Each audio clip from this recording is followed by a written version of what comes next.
Assalamualaikum warahmatullahi wabarakatuh. Perkenalkan, nama saya Gita Shiparani dari kelas B 2019 dengan NIM D1A 019028.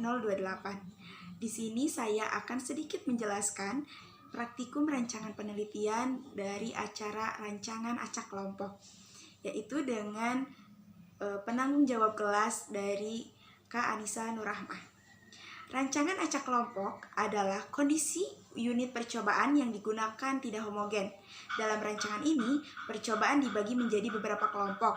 Masing-masing kelompok dibagi menjadi beberapa petak yang banyaknya sama dengan jumlah perlakuan yang sama. Semua perlakuan diacak secara menyeluruh pada materi percobaan.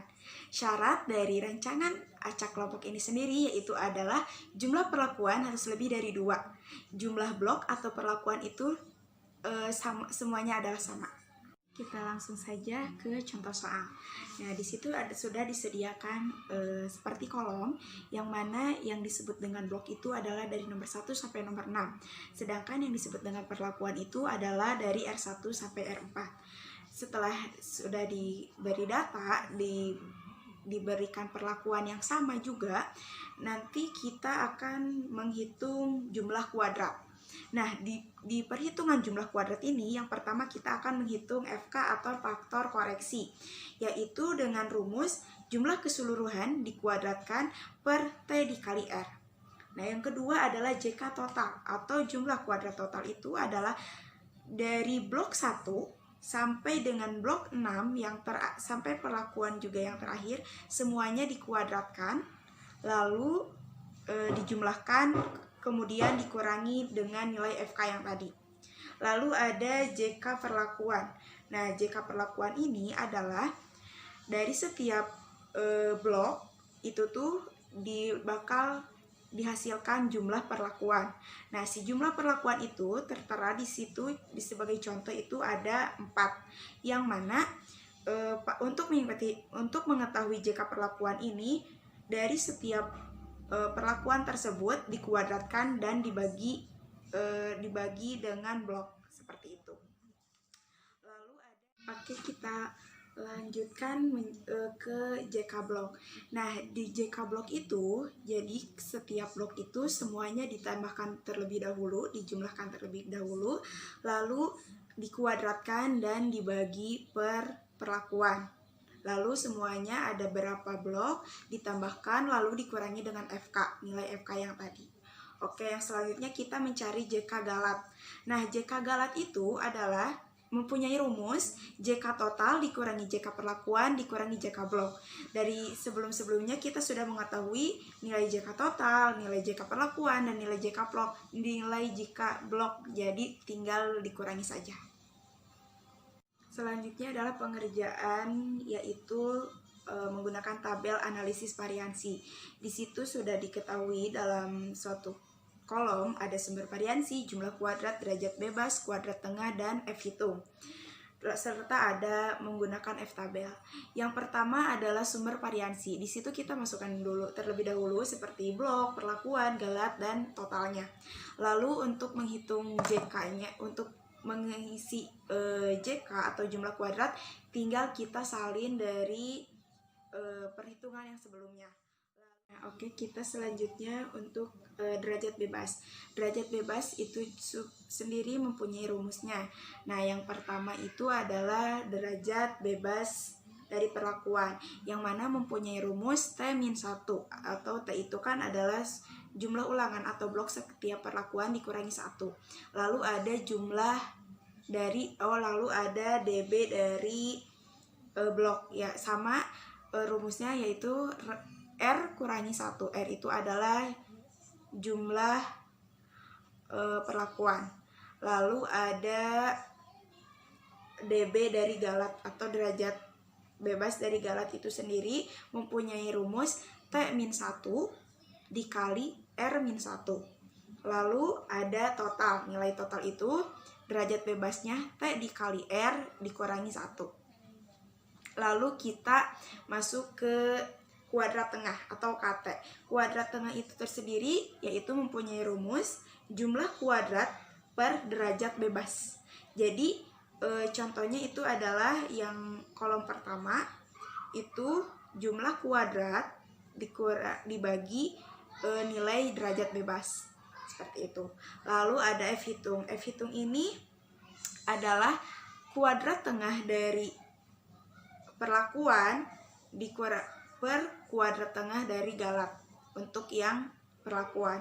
Lalu yang untuk blok adalah kuadrat tengah blok per kuadrat tengah Galat, dan itu nanti terdapat hasilnya.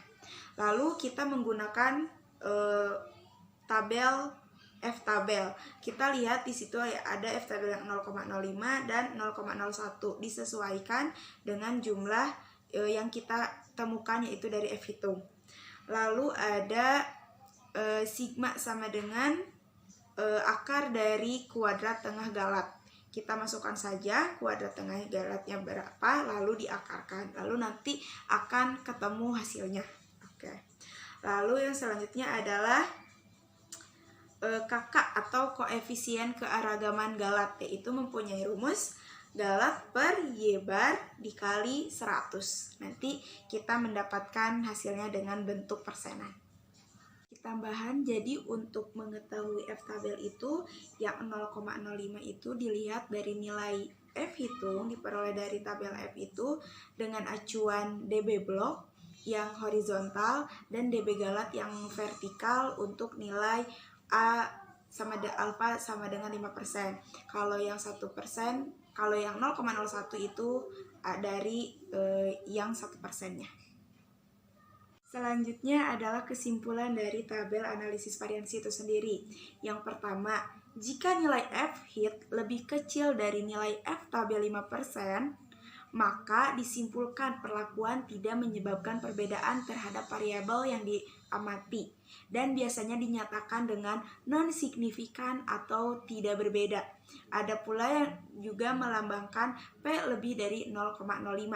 Lalu ada jika nilai F lebih besar dari nilai F tabel 5% tetapi lebih kecil dari nilai F tabel 1% atau F hit lebih dari F 0,05 dan F hit kurang dari 0,01, maka disimpulkan perlakuan menyebabkan perbedaan nyata terhadap variabel yang diamati dan biasanya dinyatakan dengan signifikan atau berbeda nyata.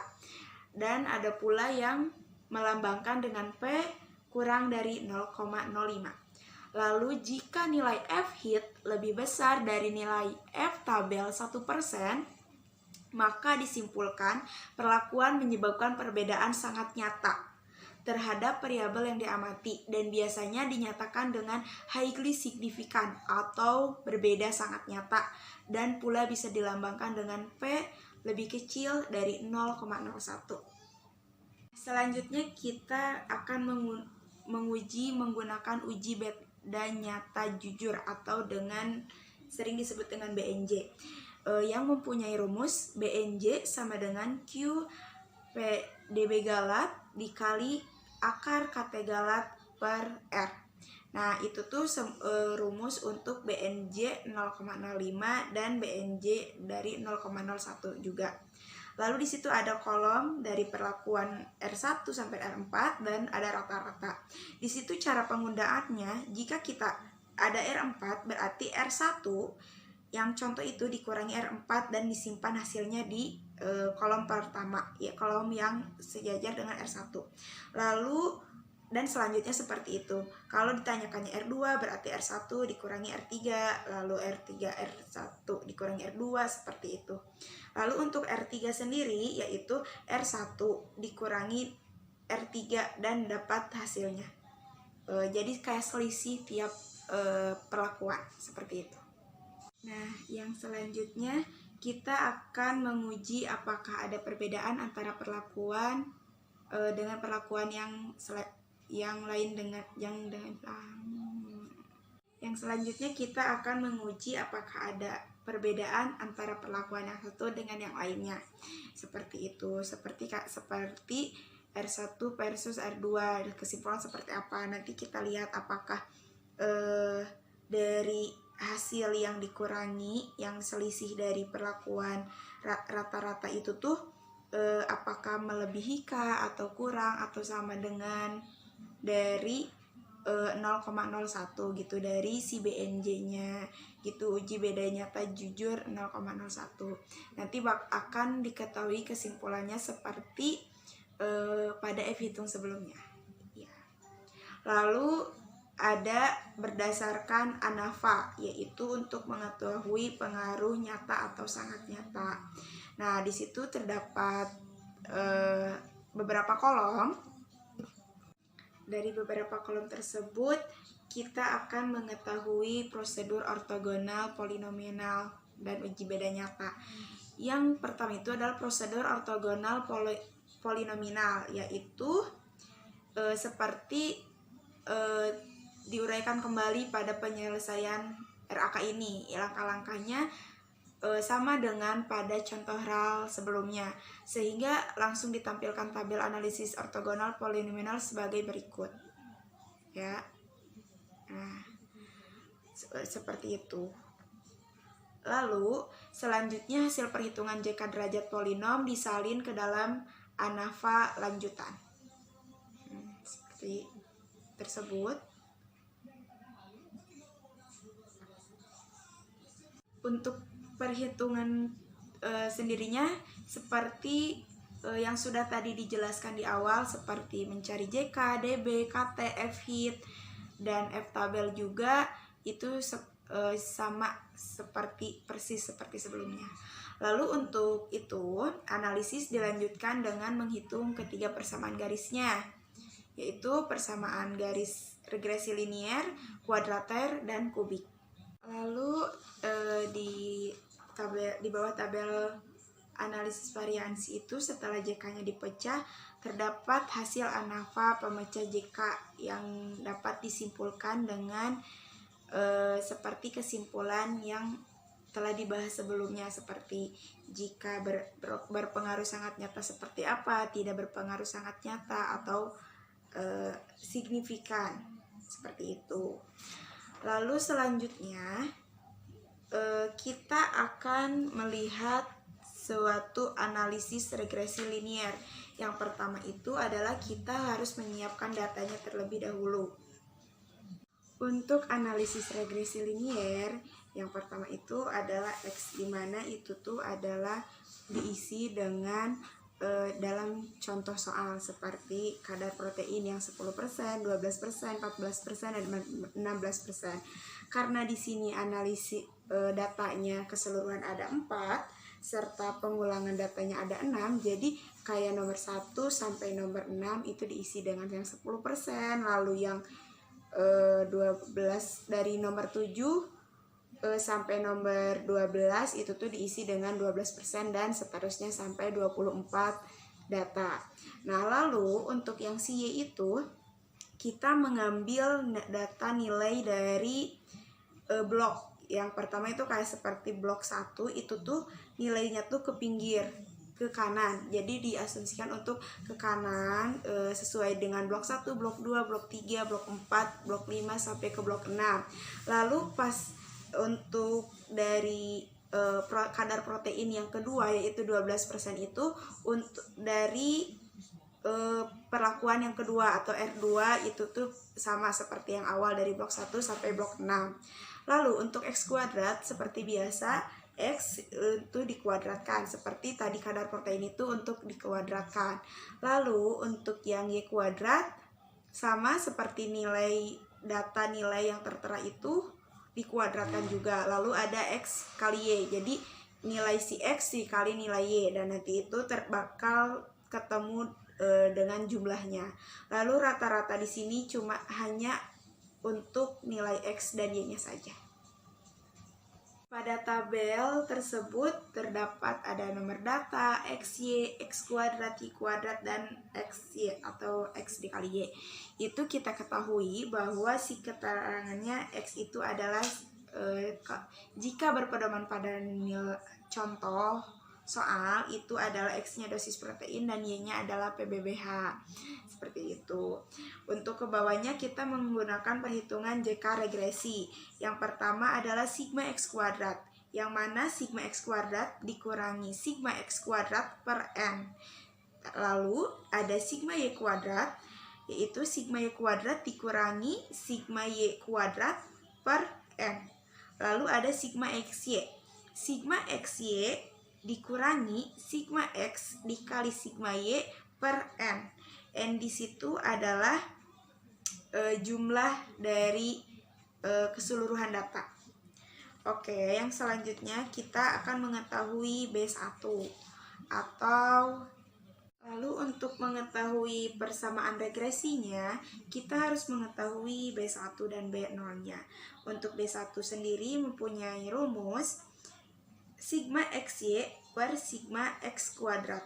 Lalu ada untuk mengetahui B0-nya, Y bar dikurangi B1 dikali X bar. Seperti itu. Lalu kita masukkan tuh ke persamaan regresi. Sehingga tercapailah koefisien korelasi atau RXY yang mana mempunyai rumus sigma XY per akar sigma X kuadrat dikali sigma Y kuadrat. Oke, dan di situ kita akan mengetahui seberapa erat hubungan yang dimiliki dari koefisien korelasinya. Nah, untuk selanjutnya adalah mengetahui koefisien determinasi atau R kuadrat dikali 100%, yang mana R tersebut sudah diketahui dari koefisien korelasi, lalu tinggal dikuadratkan dan dikali 100%. Nah, setelah itu kita mempunyai arti bahwa itu tuh sangat dipengaruhi perubahannya atau tidak. Lalu kita ke gambar, yaitu untuk selanjutnya kita masuk ke gambar untuk menentukan persamaan garis. Nah, untuk dapat menentukan suatu persamaan garis yang paling tepat menunjukkan bentuk respon adalah dengan membandingkan nilai koefisien determinasinya. Seperti itu, teman-teman. Lalu ada dua hal yang menjadi pertimbangan untuk memilih persamaan garis yang mewakili bentuk respon dari perlakuan. Yang pertama yaitu nilai tertinggi koefisien determinasi dan besarnya perbedaan nilai koefisien determinasi antar persamaan garis. Seperti itu, jika kita sudah mengetahui dan sudah memasukkan ke rumus-rumusnya seperti yang kita telah ketahui nilai koefisien korelasi dan koefisien determinasi, kita menggambarkan suatu pengaruh perlakuan gitu terhadap suatu perlakuan yang lainnya, seperti itu. Lalu setelah itu kita menjelaskan kesimpulan yang didapat. Seperti itu, teman-teman. Jadi si gambar itu tuh yang terakhir bisa menentukan bagaimana suatu perlakuan itu berpengaruh terhadap persamaan garisnya. Sekian dari saya. Mohon maaf bila ada kata-kata yang kurang tepat dan kata-kata yang kurang berkenan. Terima kasih atas perhatiannya. Wabillahi taufiq wal hidayah. Wassalamualaikum warahmatullahi wabarakatuh.